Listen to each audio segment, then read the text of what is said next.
Hello everyone, welcome to this session number 8 on Introduction to Statistics. Day 8, Visualizing Data with Charts and Graphs.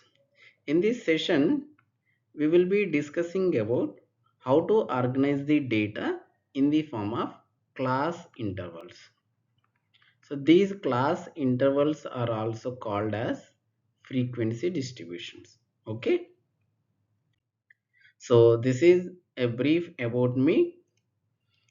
You can connect me on LinkedIn. So this is my LinkedIn ID. Like we know, right? So organize the data is the second step of statistics. So we are already done with the qualitative data. If anyone miss like how to represent the data in the form of pie charts, bar graphs, Pareto charts, please go through those videos. And now we are already done with tally marks. So in this session, our focus will be frequency distributions. Okay. So I have already defined frequency in the previous session. In a particular thing or a particular value or a particular event, how many number of times it is repeating, that is called frequency. Okay. So here frequency distributions are two types. One is of discrete class intervals and continuous class intervals. Okay. So let us discuss one by one. Before going to represent the data in the form of class intervals, let us understand a few terminology and few concepts. Okay, then it will be easy for us to understand. Okay, so as we know, right, class intervals are nothing but they are the way to organize or group data values into specific ranges or categories. In a simple language, these class intervals are nothing but groups. What we do when you have data, we want to segregate, we want to put this data into different groups. So these groups are nothing but class intervals. These class intervals, each class interval has class limits. For example, let's say A to B is a group, A to B is a class interval. If you see, A is a number and B is a number.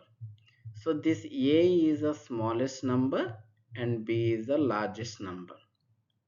This smallest number and the largest number are nothing but a class limits. And also the smallest value of every class interval is nothing but a lower class limit, and the highest number, the largest number of a class interval is called a upper class limit.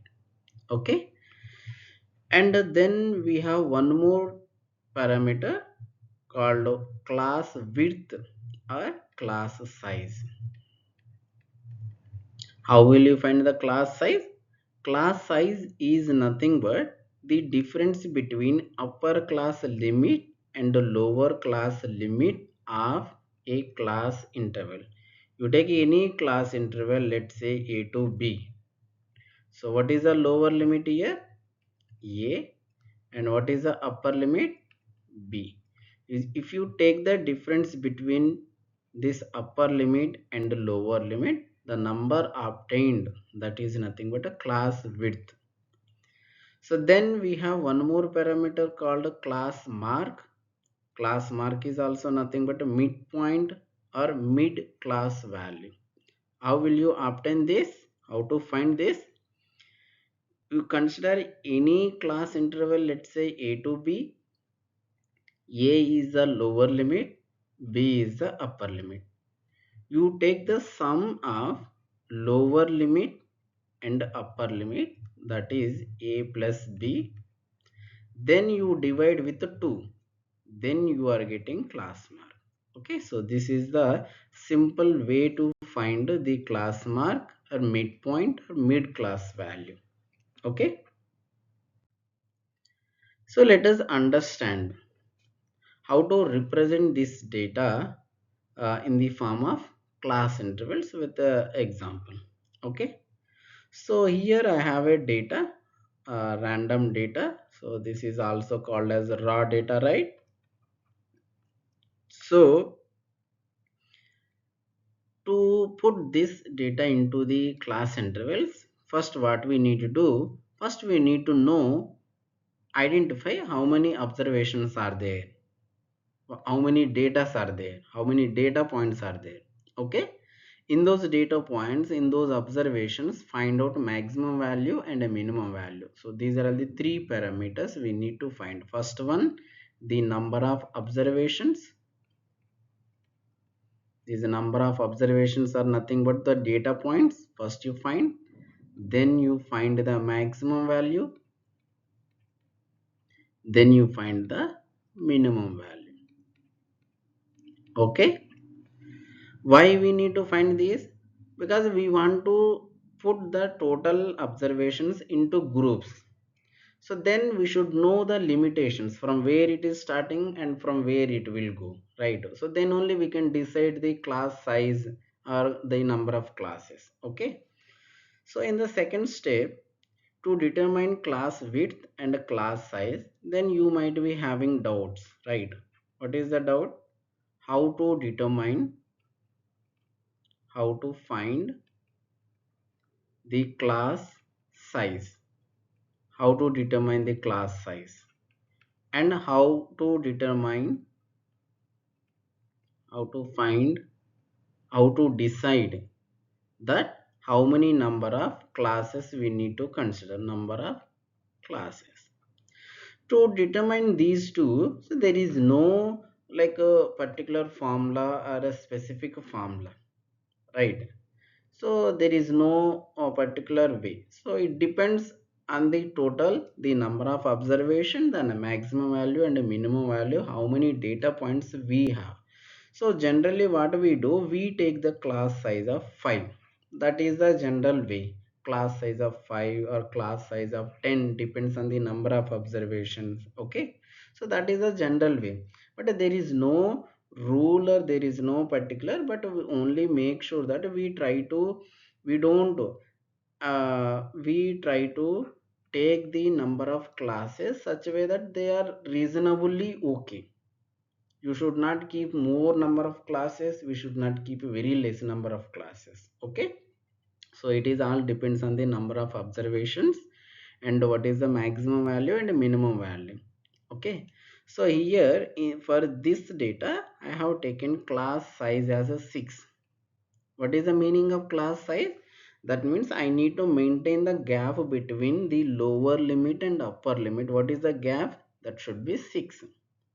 And I want to take 6 classes. Okay, why, how I am taking, how I am deciding? Because the maximum value is 6, so I am maintaining 6 gap. So approximately 6 6 are 36, so I can accommodate all these data points into 6 classes, 6 groups. Okay, so my classes are 1 to 7, 8 to 14, 15 to 21, 22 to 28, 29 to 35, 36 to 42.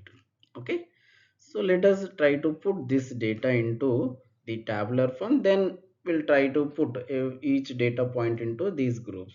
Okay, so the first class interval is 1 to 7. Okay, so now let us try to the go one by one data. So here we and one more thing here, if you see, you just observe 7 to 8, 14 to 15, 21 to 22, and 28 to 29, 35 to 36. Now if you observe, there is a gap from one class interval to another class interval, right? So when you find this gap, the gap between, if the upper limit of the first class interval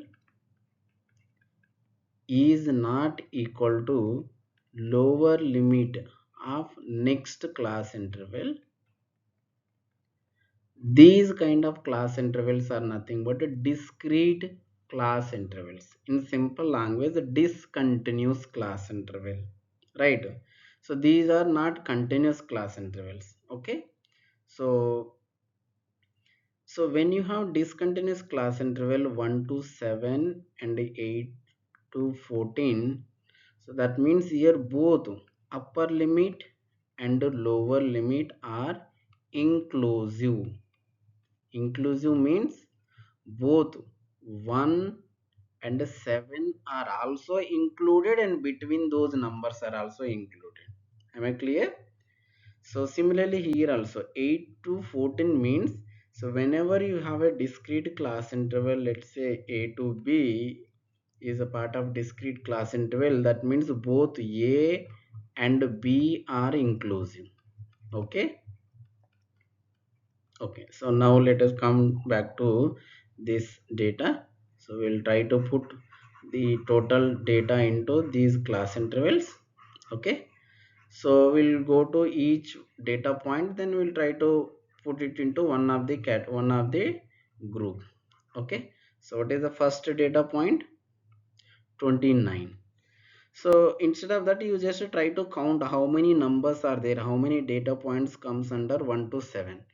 So here 1 to 7, 1 to 7, 1, 1, 2, 2, 3, 4, 5, 6, 7, 8, 8, 9, 10, 10, 10, 11, 12, 12, 13.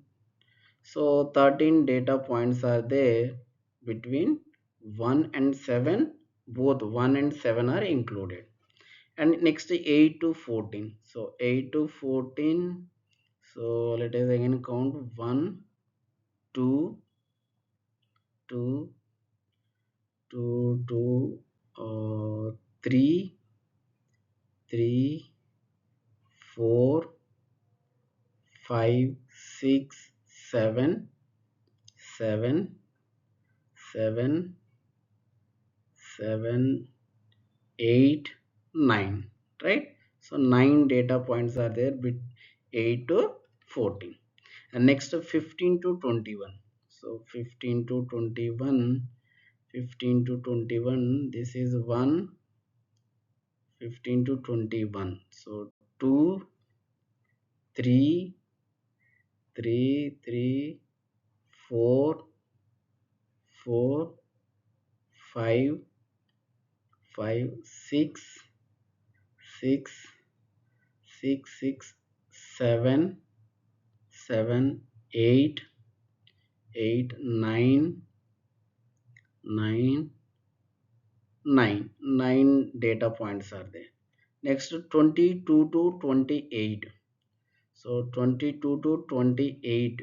So 1, 2, 3, 3, 4, 4, 4, 5, 6, 7, 7, 8, 9, 9, 9, 9 data points again.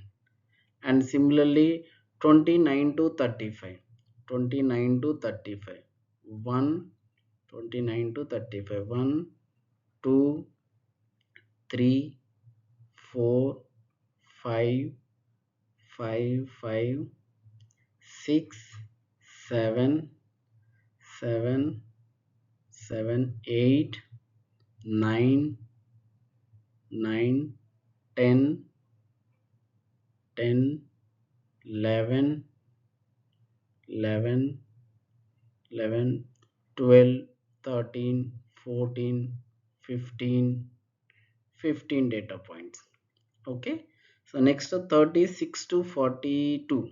36, 1, 2, 3, 3 3 3 3. Okay, this is 4 and 5. Okay, so I think we included all the points. Clear?